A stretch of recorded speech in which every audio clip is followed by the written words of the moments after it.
Hello everyone, I'm Colin Graham. I'm the animation director on Watch Dogs, and today I'm excited to present to you a vertical slice of the Watch Dogs free roaming experience. So actually, this is not a mission. Everything we're going to showcase today is completely systemic, and we're free to do as we please. We start off in the wards, the low-income district of our interpretation of Chicago. When creating the world of Watch Dogs, we wanted to stay true to the city and give a unique flavor to each and every neighborhood, not only in terms of the architecture, but also in terms of the people that you'll encounter and what is happening in their day-to-day lives. In the wards, you'll see working-class citizens, rusty cars, gang members, abandoned houses, and low-grade pawn shops. It's really not the kind of place that you're going to want to be alone after dark.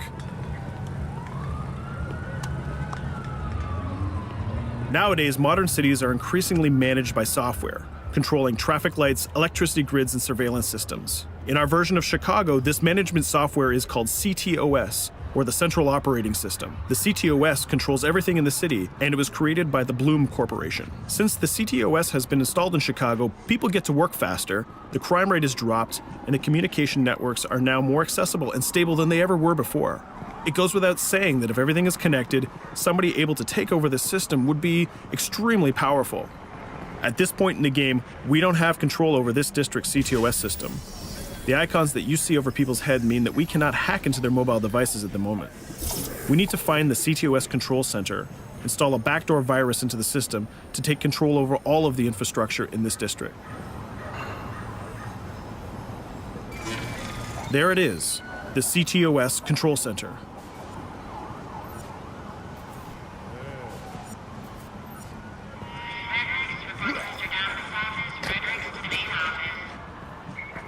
Watch it. You're walking someplace you got no business. It's heavily guarded.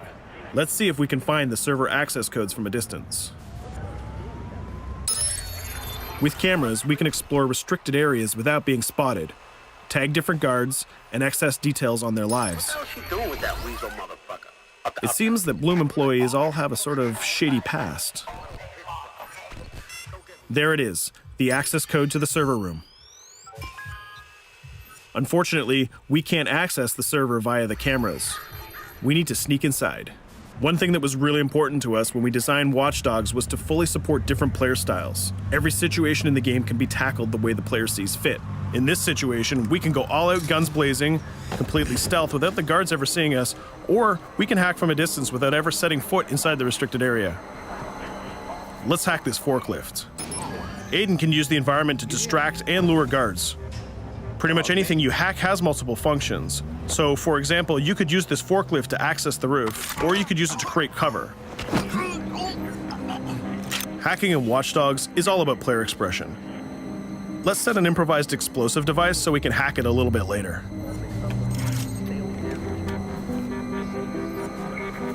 You'll also notice Aiden's low-profile stance. This indicates when the guards are unaware of our presence. We'll try to reach the upper level of the building to see if we can gain a vantage point over our opponents. Everything in the environment can be hacked, so we're going to make some dynamic cover. That's how you spend a day off. Some quality meat. We'll use this forklift to lure the guard towards our IED that we set earlier. Let's see how this plan unfolds. You're working them on.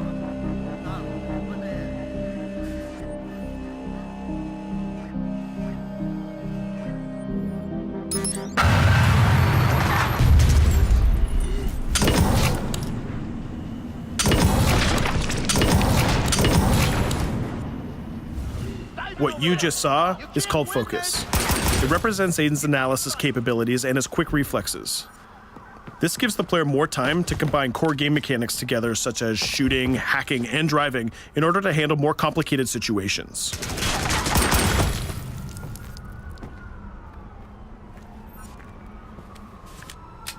Now we can access that control room.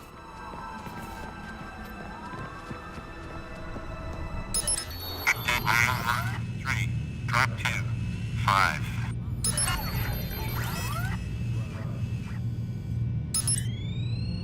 Now we'll be able to hack all of the devices connected to the CTOS within the districts. Thousands of cameras, traffic lights, the electricity grid, and most importantly, all of the citizen information profiles. We can also benefit from the Chicago Police Department Crime Prediction System, which uses facial and pattern recognition to spot potential criminals or potential victims. Since this is a pretty rough neighborhood, I'm pretty sure we're going to stumble on some suspected criminal activity pretty soon. And there it is. The system just pushed an alert of a potential crime. We can see the system trying to triangulate the location on our minimap. Take note, this isn't a mission. This can happen anywhere at any time. We've just spotted a potential victim. It's always up to the player if he wants to investigate or not, to take action or not. So let's see how this turns out. Yeah, you're right. Could I just...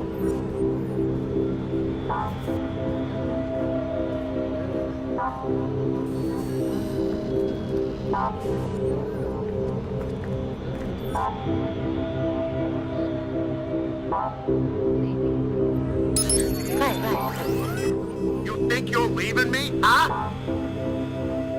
Jesus, I told you to stay away from me! You belong to me now. Get it? You better leave or I'll call the cops!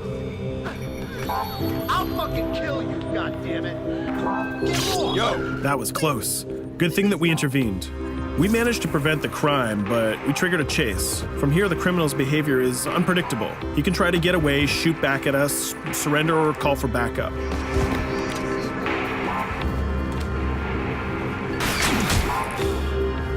It seems like he decided to get away by car. Let's chase him down. In Watch Dogs, we have a wide variety of vehicles. Each one of them has their own unique properties and handling. Let's see how we can use the CTOS to our advantage to neutralize this criminal and leave the cops to deal with him later.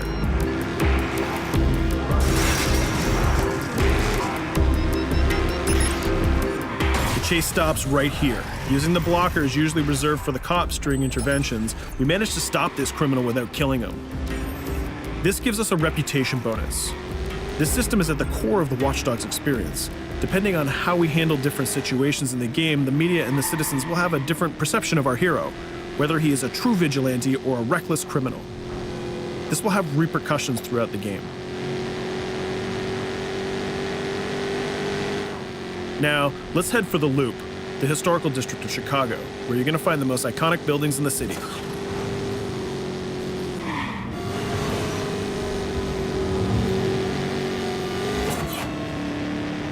We're going to go to a gun shop to see what arsenal is available for players. The economy is a big part of Watch Dogs. Players will be able to grow their arsenal with weapons and craft their tools in order to increase their power and their hacking abilities.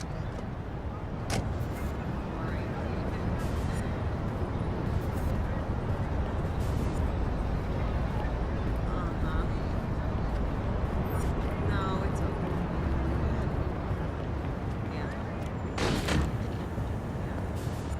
You will find all of the weapons that you would expect in a traditional shooter. Pistols, assault rifles, guns, sniper rifles, and grenade launchers, just to name a few. A lot of bullets were fired in our last encounter with the CTOS guards. Let's stock up on some more ammo. Finding everything.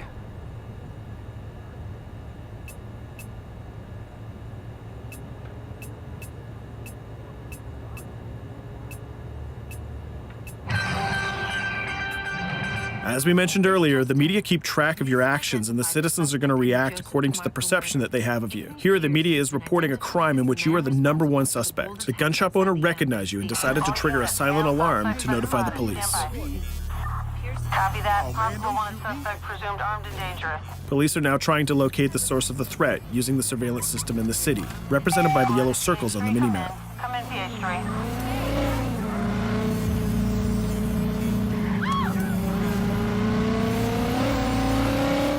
Aiden is able to stall their efforts by hacking into their communication systems while avoiding the scanning areas.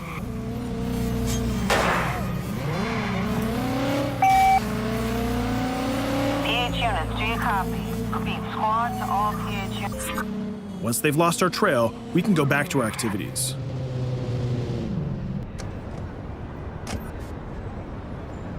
One thing that Bloom did to win over the population of Chicago with the CTOS project was to install free Wi-Fi hotspots throughout the city. Free Wi-Fi is cool, but not very safe with someone like Aiden Pierce around. Hacking into this box is going to give us access to every device that's connected to it. So let's see where that brings us.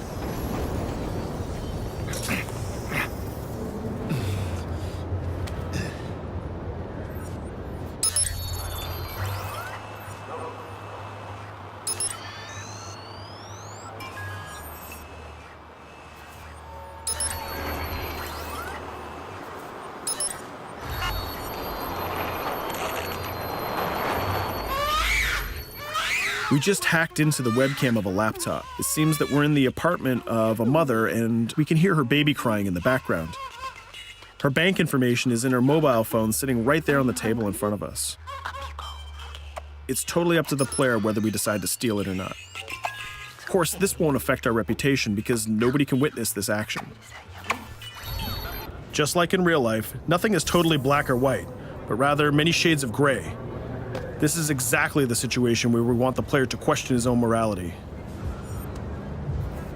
Let's go withdraw that money.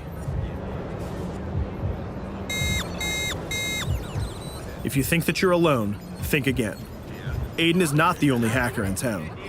Someone's trying to install a backdoor virus on Aiden's phone in order to steal a portion of the information that he's gathered through the game so far.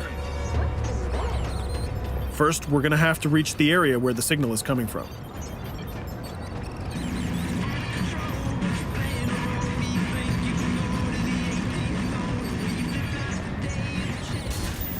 Using our profiler, we're going to try to identify the hacker before the installation finishes.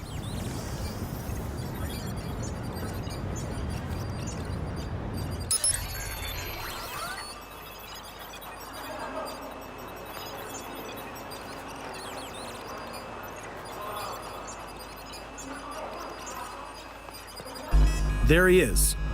In Watch Dogs, things aren't always what they seem to be. This is actually another player that seamlessly came into our single-player experience. Let's not let him get away with this. We're gonna teach this guy a lesson.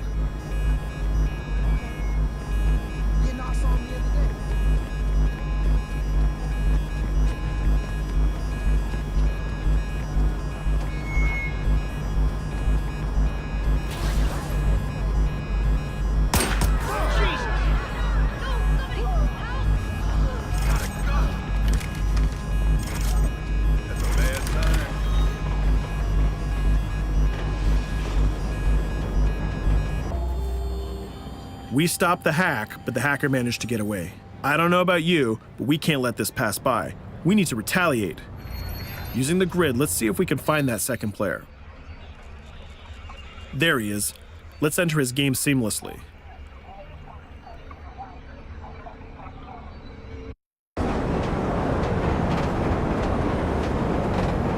The second player is not yet aware of our presence. If we act carefully, he might think that we're one of the many NPCs in the city.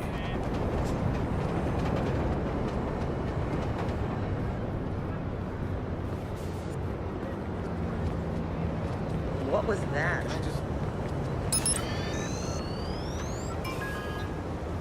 So let's find a place to hide and start hacking.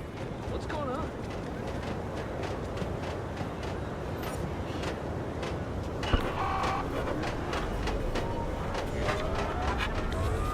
The second player has just been alerted that a breach has occurred on his phone. He's trying to find us using his profiler.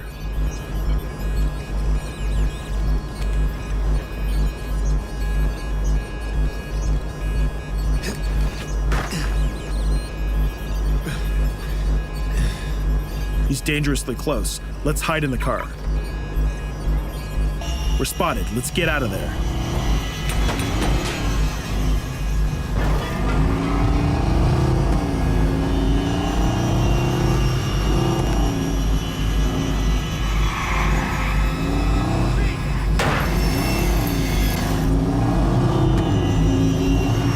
Let's set up an ambush right here. By dragging the other player back here into the alley, we make sure that no civilians get hurt during the firefight. We didn't succeed in hacking the second player, but we did get a little bit of revenge. So that's what we have time for today. We hope you enjoyed our quick gameplay session. Stay tuned for more about Watch Dogs.